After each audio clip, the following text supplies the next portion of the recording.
showing off the new Mermail Atlantean Deep Sea deck because it's pretty good. Moon Glacier is quite great unless you match up against Shadal's, then it's absolutely terrible. But this archetype is actually going to be quite great. A lot of people still have the Mermails from the Orcus days. I remember them. But you can actually pull off some really good combos because of Needle Fiber, allowing you to go ahead and make the Mecha Phantom Beast Aurodon over here. So that's going to give you a bunch of extra cards that are level 3, and what you're going to be able to do is utilize its effect to actually special summon a Mecha Phantom Beast monster from your deck, which is going to be O-Line, which is another tuner, which instantly gives you access into Savage Dragon. Then you're going to go ahead and have your Link 3 as target, plus you get that additional token. Now what you're going to be able to do is Jet Synchron, and then go ahead and make your Herald of Arc Light. Now, we've already gotten rid of 2 cards, and then we have, this card's gonna be 1 negate, which is only spells. This is a negate anything. This is also a negate anything. But in addition to that, when this card goes away, you have an additional negation because it's gonna be able to search out another card. So that's the go-to setup, very consistent. I mean, that's a 1-card combo, right? It literally just comes down to being able to open up with either Deep Sea Diva or Atlantean Prince. Deep Sea Diva is ideal, but Atlantean Prince pretty much gives you the same exact combo, and it will be pretty much giving you a free win if you can go first and your opponent has no hand traps. But I'll show you when someone else actually has some hand traps what you can do. But once again, it's just pretty much this card, and you'll be good to go. And there's a lot of like level 1 tuners in the deck for extra consistency over here, because you can just get rid of other cards to go ahead and just throw in the grave. Specifically, Jet is a very important card. But once again, Aurodon, gonna go ahead and activate that effect, get rid of 2 of your opponent's cards, and then go right into O-Line, go into Savage Dragon, and then you guys already know, we're gonna go ahead and Jet, go right back into the same card, Arc Light, and then we have this card over here.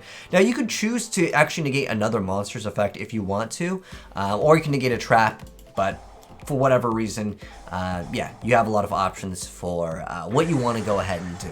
I think the spell 1 is more ideal for turn 1. Turn 2, if you're going second, the monster negate can be okay too, because sometimes they'll save their negates, and then obviously you just slam that down. But more likely they'll stop Prince from going off, and so that's also a thing in the game. But you can also technically equip it to the other Mermail, Teus, Abyss Teus, which can also be a good option as well while you're setting up your combo, if that makes sense.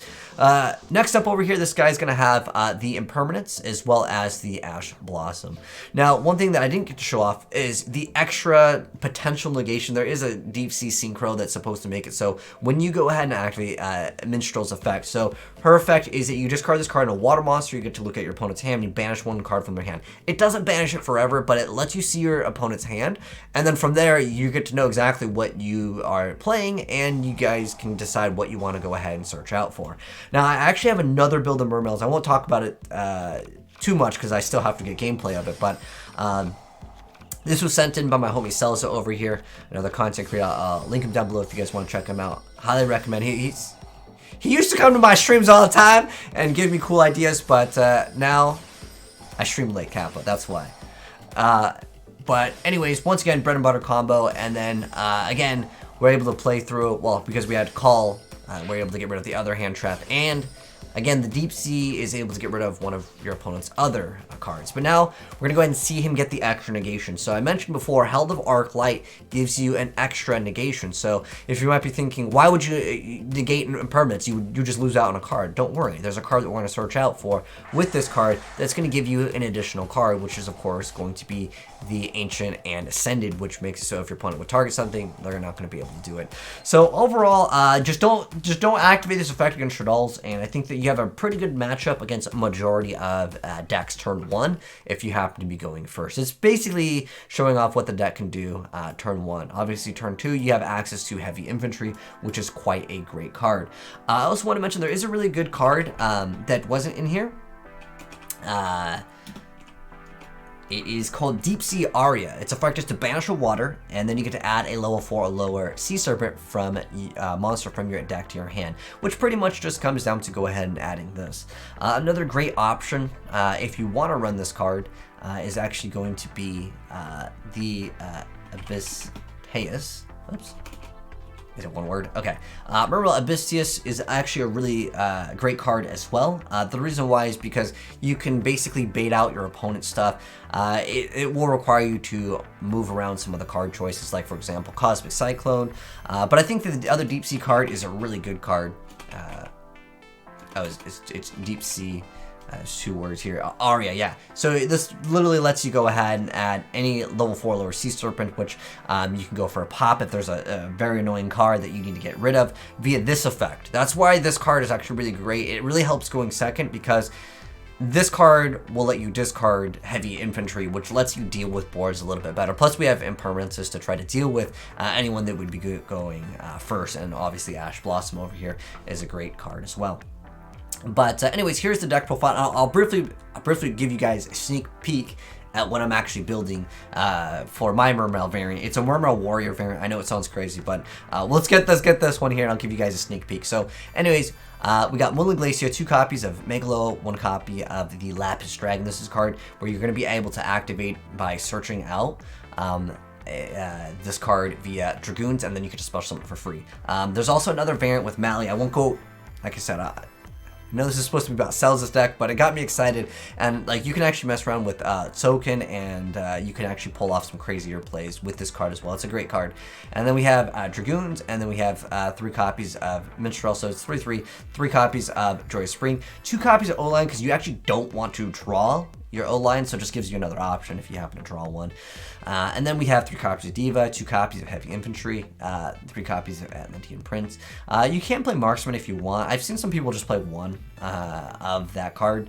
The reason why is because it can attack, and you can actually do a lot of damage to your opponent, and potentially require a little bit more to push for game with that. But for the most part, this card is just much better. There's not really too much back row that's not going to be activated immediately when you go for your monsters effects. But anyways, next up we have Despot 001 over here.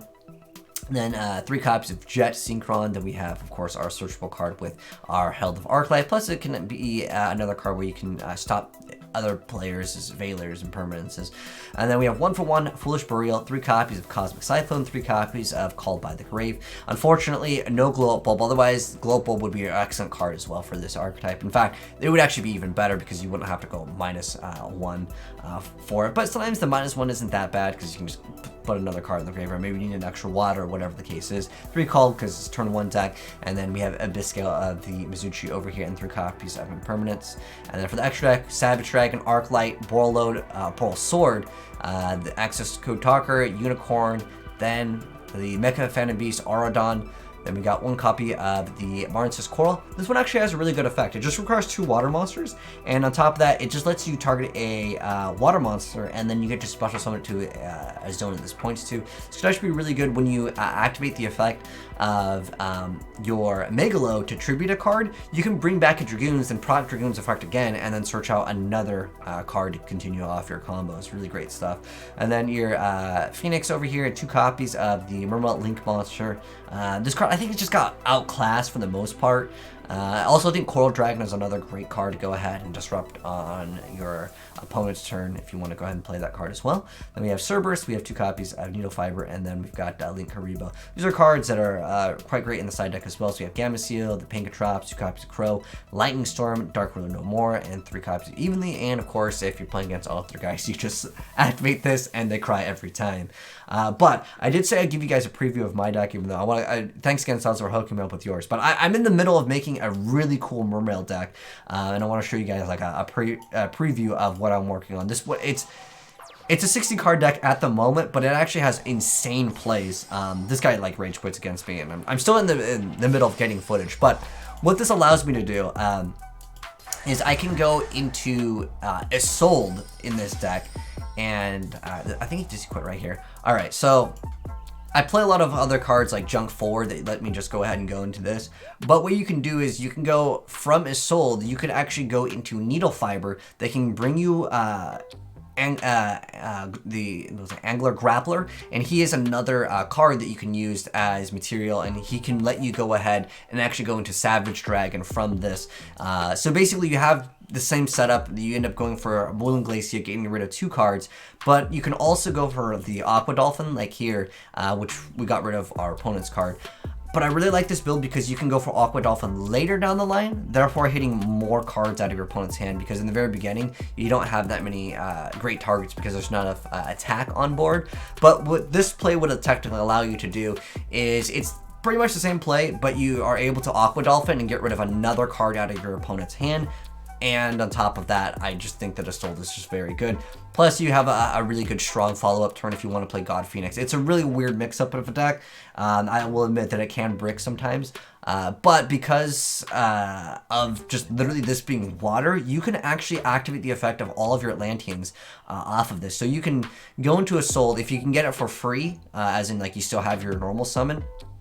What you can do is, off of Aqua Dolphin, if you go ahead and send Dragoons, you get to search off that Diva, and then you can completely go off, and then we're talking about doing crazier stuff with Mali, but that's a topic for another day. But I wanted to give you guys like an introduction to like what else I'm doing with Mermails, because I think that they are a pretty cool deck. But again, that'll be a topic for another day. But thanks for tuning in, guys. Hope you enjoyed the video. If you did, drop a like on it. And if you are new here, make sure you guys subscribe, turn on that bell so you don't miss out when I upload my variant of Mermails. But if you guys want to give Celza any suggestions for his build, definitely let me know in the comment section below. If you guys want to see me replays just like my homie Celza, feel free to go ahead and do so. Attach the YRP file to AzneyesReplays@gmail.com. But thanks for tuning in, and I'll catch you guys in the next video. Peace.